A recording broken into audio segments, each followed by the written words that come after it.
ओम शांति। 20 अक्टूबर 2025 के ईश्वरीय महावाक्य सुनते हैं। मुरली के मुख्य पॉइंट्स। बाबा ने कहा, शिव बाबा स्वयं भगवान बनकर रुचि से पढ़ाने आते हैं और बच्चे भी उसी रुचि व नशे से पढ़े कि हमें पढ़ाने वाला खुद परमात्मा शिव है। नेक्स्ट, सच्ची शांति की असली पीस प्राइज बाबा से प्राप्त होती है। स्वर्ग का मालिक बनना ही असली इनाम है। नेक्स्ट, ज्ञान केवल संगम युग पर ही मिलता है। सतयुग में ज्ञान की कोई चर्चा नहीं होती, वहां तो सिर्फ प्रारब्ध होती है। नेक्स्ट, दीपराज बाप द्वारा अमर ज्योति की बधाई लेने वाले सदा आप अविनाशी अमर ज्योति स्वरूप बनो। नेक्स्ट, अभी पुरुषार्थ का समय है जिससे हम प्रारब्ध भाग्य के रूप में सतयुगी राज्य प्राप्त करते हैं। बाबा ने कहा, ज्ञान केवल संगम युग पर ही मिलता है। सतयुग में ज्ञान की कोई चर्चा नहीं होती, वहां तो सिर्फ प्रारब्ध होती है। और अब सुनते हैं महावाक्यों को विस्तार से। मुरली का सार। मीठे बच्चे, बाप आए हैं तुम्हें बहुत रुचि से पढ़ाने, तुम भी रुचि से पढ़ो। नशा रहे हमको पढ़ाने वाला स्वयं भगवान है। मीठे बच्चे, बाप आए हैं तुम्हें बहुत रुचि से पढ़ाने, तुम भी रुचि से पढ़ो। नशा रहे हमको पढ़ाने वाला स्वयं भगवान है। प्रश्न, तुम ब्रह्मा कुमार कुमारियों का उद्देश्य व शुद्ध भावना कौन सी है? उत्तर में बाबा कहते हैं, तुम्हारा उद्देश्य है कल्प 5000 वर्ष पहले की तरह फिर से श्रीमत पर विश्व में सुख और शांति का राज्य स्थापन करना। तुम्हारी शुद्ध भावना है कि श्रीमत पर हम सारे विश्व की सद्गति करेंगे। तुम नशे से कहते हो हम सबको सद्गति देने वाले हैं। तुम्हें बाप से पीस प्राइज मिलती है। नरकवासी से स्वर्गवासी बनना ही प्राइज लेना है। ओम शांति। स्टूडेंट जब पढ़ते हैं तो खुशी से पढ़ते हैं। टीचर भी बहुत खुशी से रुचि से पढ़ाते हैं। रूहानी बच्चे यह जानते हैं कि बेहद का बाप जो टीचर भी हैं हमको बहुत रुचि से पढ़ाते हैं। उस पढ़ाई में तो बाप अलग होता है, टीचर अलग होता है। जो पढ़ाते हैं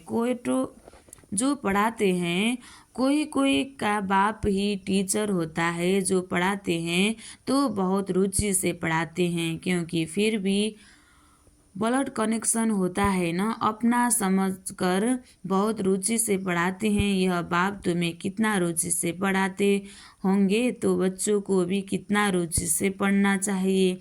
डायरेक्ट बाप पढ़ाते हैं और यह एक ही बार आकर पढ़ाते हैं। बच्चों को रुचि बहुत चाहिए। बाबा भगवान हमको पढ़ाते हैं, शिव बाबा हमें पढ़ाते हैं। यह खुशी और नशा उमंग उत्साह रहना चाहिए और हर बात अच्छी रीति समझाते रहते हैं। कोई कोई बच्चों को पढ़ते पढ़ते विचार आते हैं, यह क्या है? ड्रामा में यह आवागमन का चक्र है, परंतु यह नाटक रचा ही क्यों? इससे क्या फायदा? बस सिर्फ ऐसे चक्र ही लगाते रहेंगे। इससे तो छूट जाए तो अच्छा है। जब देखते हैं यह तो 84 का चक्र लगाने की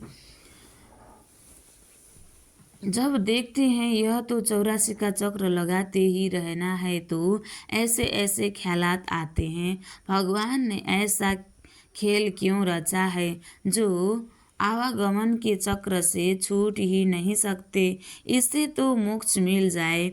ऐसे ऐसे ख्यालात कोई बच्चों को आते हैं। इस आगमन से दुख सुख से छूट जाएं। बाप कहते हैं यह कभी हो नहीं सकता। मोक्ष पाने के लिए कोशिश करना ही वेस्ट हो जाता है। बाप ने समझाया है एक भी आत्मा पाठ से छूट नहीं सकती। आत्मा में अविनाशी पाठ भरा है, वह है ही अनादि अविनाशी। बिल्कुल एक्यूरेट एक्टर्स है।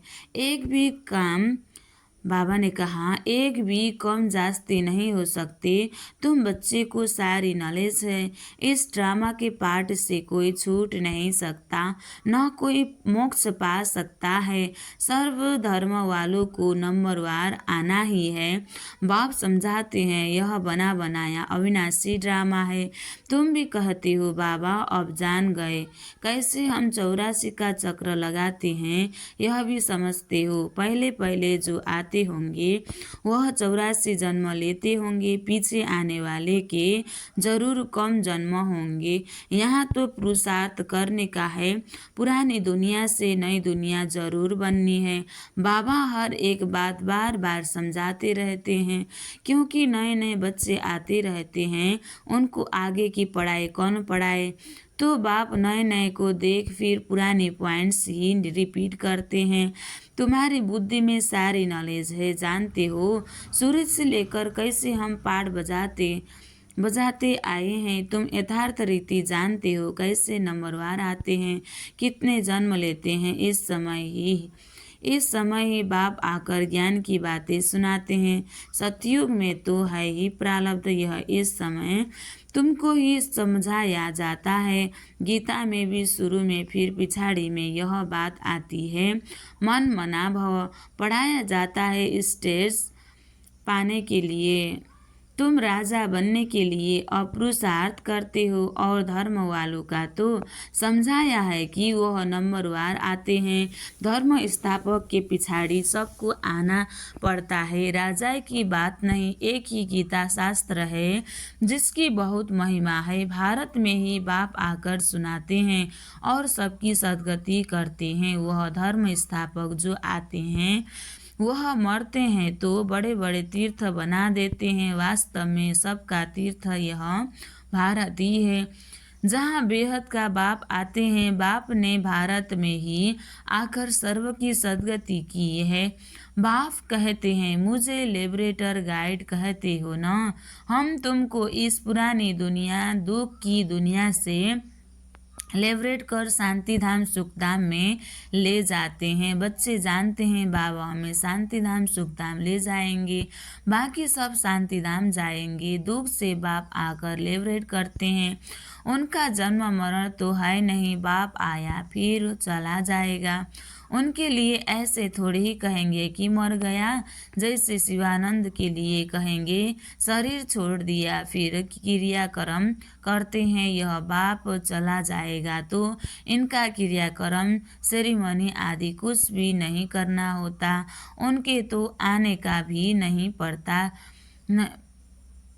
आने का भी नहीं पता पड़ता। क्रियाक्रम आदि की तो बात ही नहीं है। और सब मनुष्य का कार्यक्रम करते हैं, बाप का कार्यक्रम होता नहीं। उनको शरीर ही नहीं, सतयुग में यह ज्ञान भक्ति की बातें होती ही नहीं, यह अभी ही चलती है। और सब भक्ति ही सिखलाते हैं। आधा कल्प है भक्ति, फिर आधा कल्प के बाद बाप आकर ज्ञान का वर्षा देते हैं। ज्ञान कोई वहाँ साथ नहीं चलता, वहाँ बाप को याद करने की दरकार ही नहीं रहती। मुक्ति में है वहाँ याद करना होता है क्या। दुख की फरियाद बाबा, दुख की फरियाद वहाँ होती ही नहीं। भक्ति भी पहले अव्यभिचारी फिर व्यभिचारी, इस समय तो अति अव्यभिचारी भक्ति है। इसको रौरव नर्क कहा जाता है। एकदम तीखे में तीखा नर्क है, फिर बाप आकर तीखा स्वर्ग बनाते हैं। इस समय है 100% दुख, फिर 100% सुख शांति होगी। आत्मा जाकर अपने घर विश्राम पाएगी। समझाने में बड़ा सहज है। बाप कहते हैं, मैं आता ही तब हूँ जब नई दुनिया की स्थापना कर पुरानी का विनाश करना होता है। इतना कार्य सिर्फ एक तो नहीं करेंगे, खिदमतगार बहुत चाहिए। इस समय तुम बाप के खिदमतगार बच्चे बने हो। भारत की सच्ची भारत की खास सच्ची सेवा करते हो। सच्चा बाप सच्ची सेवा सिखलाते हैं। अपना भी, भारत का भी और विश्व का भी कल्याण करते हो तो कितना रुचि से करना चाहिए। बाबा कितनी रुचि से सर्व की सद्गति करते हैं। अभी भी सर्व की सद्गति होनी है। जरूर यह है शुद्ध अहंकार, शुद्ध भावना। तुम सच्ची सच्ची सेवा करते हो परंतु गुप्त आत्मा करती है शरीर द्वारा। तुमसे बहुत पूछते हैं बीके का उद्देश्य क्या है, बोलो। बीके का उद्देश्य है विश्व में सत्युग की सुख शांति का स्वराज्य स्थापन करना। हम हर 5000 वर्ष बाद श्रीमत पर विश्व में शांति स्थापन कर विश्व शांति की प्राइज लेते हैं। यथा राजा रानी तथा प्रजा प्राइज लेते हैं। नरकवासी से स्वर्गवासी बनना कम प्राइज है क्या? वह पीस प्राइज लेकर खुश होते रहते हैं। मिलता कुछ भी नहीं। सच्ची सच्ची प्राइज तो अभी हम बाप से ले रहे हैं। विश्व के बादशाही की कहते हैं ना, भारत हमारा ऊंच देश है। कितनी महिमा करते हैं। सब समझते हैं हम भारत के मालिक हैं परंतु मालिक है कहाँ?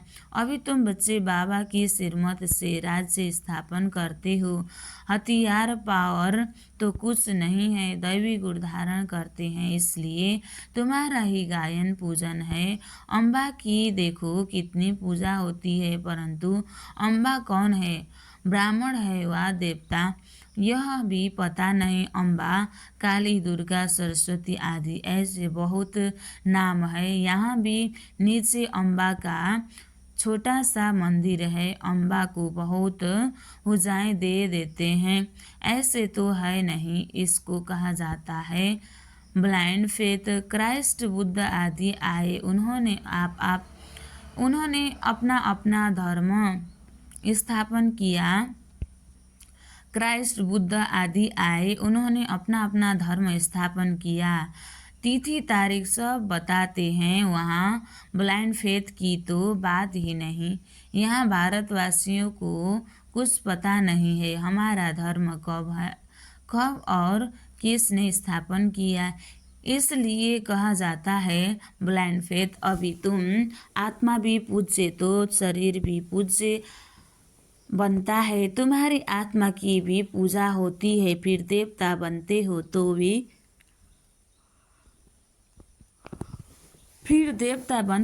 तो भी पूजा होती है। बाप तो है ही निराकार, वह सदैव पूज्य है। वह कभी पुजारी नहीं बनते हैं।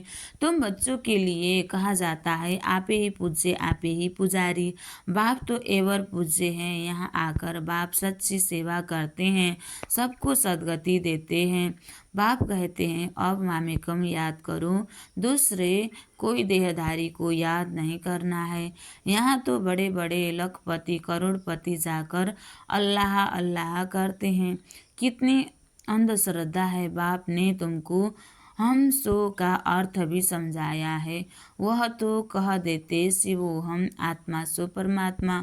अब बाप ने करेक्ट कर बताया है। अब जज करो भक्ति मार्ग में राइट सुना है या हम राइट बताते हैं। हम सो का अर्थ बहुत लंबा चौड़ा है। हम सो ब्राह्मण देवता क्षत्रिय। अब हम सो का अर्थ कौन सा राइट है? हम आत्मा चक्र में ऐसे आती है। विराट रूप का चित्र भी है। इसमें चोटी ब्राह्मण और बाप को दिखाया नहीं है। देवताएं कहाँ से आए, पैदा कहाँ से हुए? कलयुग में तो है शूद्र वर्ण, सतयुग में फट से देवता वर्ण कैसे हुआ? कुछ भी समझते नहीं। भक्ति मार्ग में मनुष्य कितना फंसे रहते हैं। कोई ने ग्रंथ पढ़ लिया, ख्याल आया मंदिर बना लिया, बस ग्रंथ बैठ सुनाएंगे। बहुत मनुष्य आ जाते, बहुत फॉलोअर्स बन जाते हैं, फायदा तो कुछ भी नहीं होता। बहुत दुकान निकल आए हैं, बहुत दुकान निकले हैं। अब यह सब दुकान खत्म हो जाएंगे। यह दुकानदारी सारी भक्ति मार्ग में है। इनसे बहुत धन कमाते हैं। सन्यासी कहते हैं हम ब्रह्मा योगी तत्व योगी हैं। जैसे भारतवासी वास्तव में जैसे भारतवासी वास्तव में है देवी देवता धर्म के परंतु हिंदू धर्म कह देते हैं, वैसे ब्रह्मा तो तत्व है जहाँ आत्माएं रहती है। उन्होंने फिर ब्रह्मा को ज्ञानी तत्वज्ञानी नाम रख दिया है। नहीं तो ब्रह्मा तत्व है रहने का स्थान तो बाप समझाते हैं। कितनी भारी भूल कर दी है। यह सब है भ्रम। मैं आकर सब भ्रम दूर कर देता हूँ। भक्ति मार्ग में कहते भी हैं, हे प्रभु तेरे गति मत न्यारी है। गति तो कोई कर न सके, मतें तो अनेकानेक की मिलती है। यहाँ की मत कितनी कमाल कर देती है, सारे विश्व को चेंज कर देती है। अभी तुम बच्चों की बुद्धि में है इतने सब धर्म कैसे आते हैं, फिर आत्माएं कैसे अपने अपने सेक्शन में जाकर रहती है। यह सब ड्रामा में नूद है। फिर आत्माएं कैसे अपने अपने सेक्शन में जाकर रहती है, यह सब ड्रामा में नूद है। यह भी बच्चे जानते हैं। दिव्य दृष्टि दाता एक बाप ही है। बाप को कहा, यह दिव्य दृष्टि की चाबी हमको दे दो तो हम कोई को साक्षात्कार करा दें। बोला नहीं, यह चाबी किसी को मिल नहीं सकता। बाबा ने कहा, यह चाबी किसी को मिल नहीं सकती। उनके एवज में तुमको फिर विश्व की बादशाही देता हूँ, मैं नहीं लेता हूँ। मेरा ही पाठ है साक्षात्कार कराना। साक्षात्कार होने से कितना खुश हो जाते हैं। मिलता कुछ भी नहीं है। ऐसे नहीं कि साक्षात्कार से कोई निरोगी बन जाते हैं या धन मिल जाता है। नहीं, मीरा को साक्षात्कार हुआ परंतु मुक्ति को थोड़े ही पाया। मनुष्य समझते हैं वह रहती ही वैकुंठ में थी, परंतु वैकुंठ कृष्णपुरी है कहाँ। यह सब है साक्षात्कार। बाप बैठ सब बातें समझाते हैं। इनको भी पहले विष्णु का साक्षात्कार हुआ तो बहुत खुश हो गया। वह भी जब देखा कि मैं महाराजा बनता हूँ। विनाश भी देखा, फिर राजाई का भी देखा, तब निश्चय बैठा, ओहो मैं तो विश्व का मालिक बनता हूँ। बाबा की प्रवेशता हो गई। बस बाबा, यह सब आप ले लो, हमको तो विश्व की बादशाही चाहिए। तुम भी यह सौदा करने आए हो ना। जो ज्ञान उठाते हैं उनकी फिर भक्ति छूट जाती है। अच्छा, मीठे मीठे सिखलदे बच्चों प्रति माता पिता बाप दादा का याद प्यार और गुड मॉर्निंग। रूहानी बाप की रूहानी बच्चों को नमस्ते। हम रूहानी बच्चों की भी रूहानी बाप दादा को याद प्यार और गुड मॉर्निंग। नमस्ते बाप दादा, नमस्ते नमस्ते नमस्ते। धारणा के लिए मुख्य सार 1 नंबर, दैवी गुण धारण कर श्रीमत पर भारत की सच्ची सेवा करनी है। अपना भारत का और दूसरे विश्व का कल्याण बहुत बहुत रुचि से करना है। ड्रामा की अनादि अविनाशी नोद को यथार्थ समझ कोई भी टाइम वेस्ट करने वाला पुरुषार्थ नहीं करना। व्यर्थ ख्यालात भी नहीं चलने हैं। वरदान, दीप ज्वाला बाप द्वारा अमर ज्योति की बधाई देने वाले सदा अमर भव। दीपमाला बाप द्वारा अमर ज्योति की बधाई देने वाले सदा बाप। दीप राज बाप द्वारा अमर ज्योति की बधाई देने वाले सदा अमर भव। भक्ति बाबा ने कहा, भक्त लोग आप चैतन्य दीपकों की यादगार जड़ दीपकों की दीपमाला मनाते हैं। आप जगे हुए चैतन्य दीपक बालकवन दीपकों के मालिक से मंगल मिलन मनाते हो।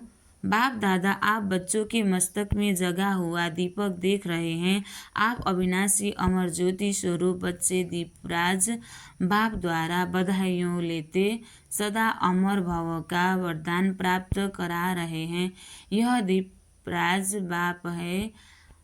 दीपरानियों के मिलन का भी यादगार दीपावली है। दीपरानियों के भी यादगार दीपावली है। स्लोगन, आप और बाप दोनों ऐसा कंबाइन रहो जो तीसरा कोई अलग कर न सके। आप और बाप दोनों ऐसे कंबाइन हो जो तीसरा कोई अलग कर न सके। अभिव्यक्ति सारे स्वयं और सर्व के प्रति मनसा द्वारा योग की शक्तियों का प्रयोग करो। वर्तमान समय के प्रमाण सर्व आत्माएं प्रत्यक्ष फल अर्थात प्रैक्टिकल प्रूफ देखने चाहती है तो तन मन कर्म और संबंध संपर्क में साइलेंस की शक्ति का प्रयोग करके देखो। शांति की शक्ति से आपका संकल्प, बाबा ने कहा, आपका संकल्प वायरलेस से भी तेज किसी भी आत्मा प्रति पहुंच सकता है। इस शक्ति का विशेष यंत्र है शुभ संकल्प। इस संकल्प के यंत्र द्वारा जो चाहे वह सिद्धि स्वरूप में देख सकते हो। अच्छा, ओम शांति।